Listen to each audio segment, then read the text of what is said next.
I also need to speak about the artifacts. I said that I would talk about childhood and museums. And at this point, I wish to bring my experiences of museums in Europe, in the West.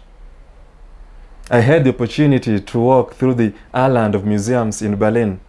I went to New York Museum of Natural History. And I could see presences of Africa in all these museums that I would go into. The collections. Often they were collected through a violent shedding of blood, through manipulation, and through force. The remains that are still in the West do still testify to the violence that Europe is still willing to visit on Africans, like it has already done on the history of Africans. It also testifies to the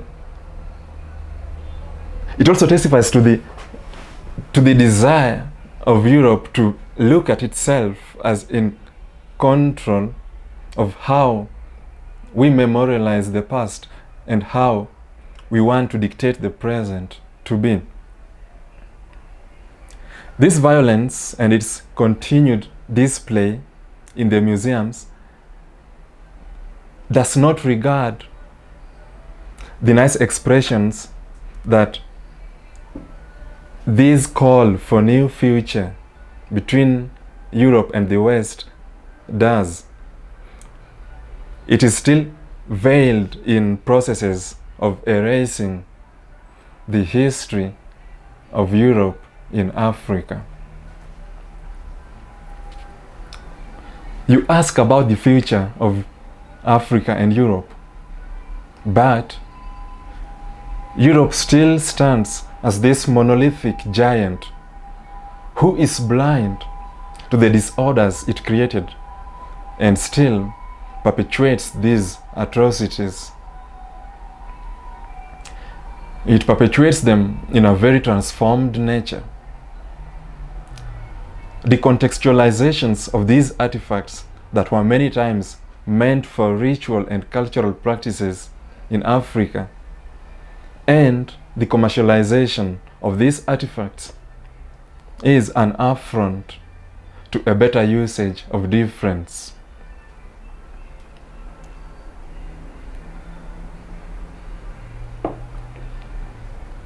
I give the examples of some of the mummies on display in the West. It disregards the ancient Egyptians' conceptualizations of death and afterlife. The mummies need to still go on with their afterlife search for self-actualization, with their afterlife search for peace. Their afterlife movements have been interrupted by their display in museums. Having been privileged to visit a number of these museums, I am convinced that there is a model in them from which Fortress Europe sees a future in dealing with Africa.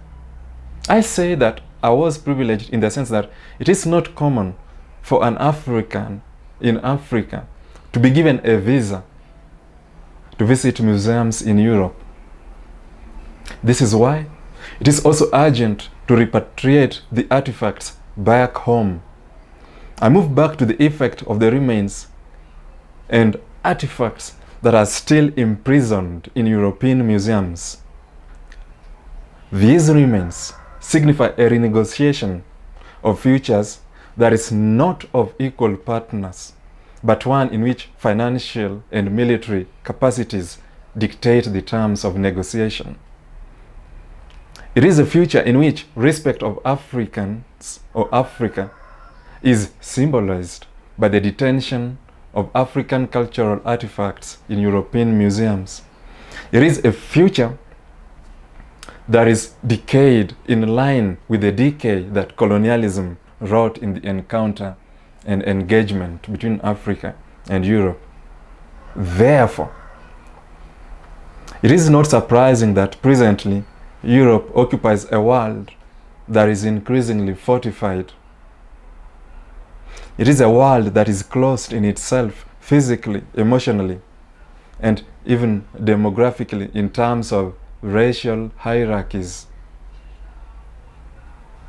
Thus, it is not often enough to be a child or an adult with African descent to occupy a geographical location in the West. Similarly, it is not enough that African remains are still displayed in the West. It is not enough that there are streets named that honor colonial heroes in Germany, in Britain, that honor racist so-called heroes in America.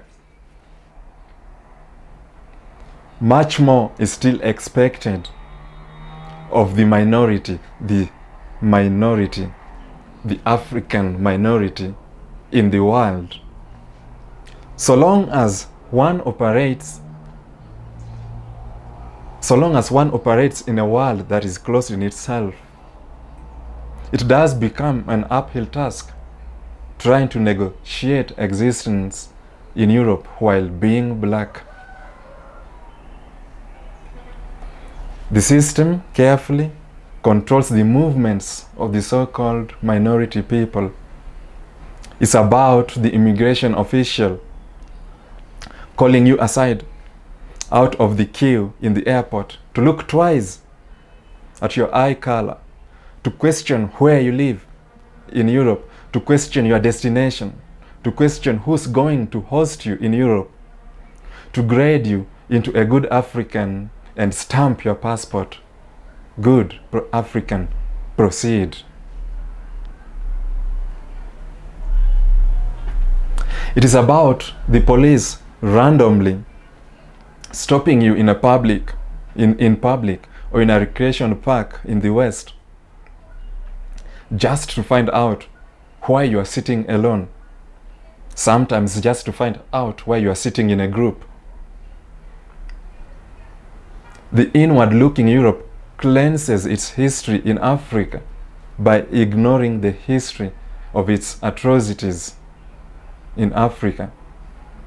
It cleanses its history in Africa by competing amongst themselves as Europeans on the basis of who was a better and benevolent colonial power.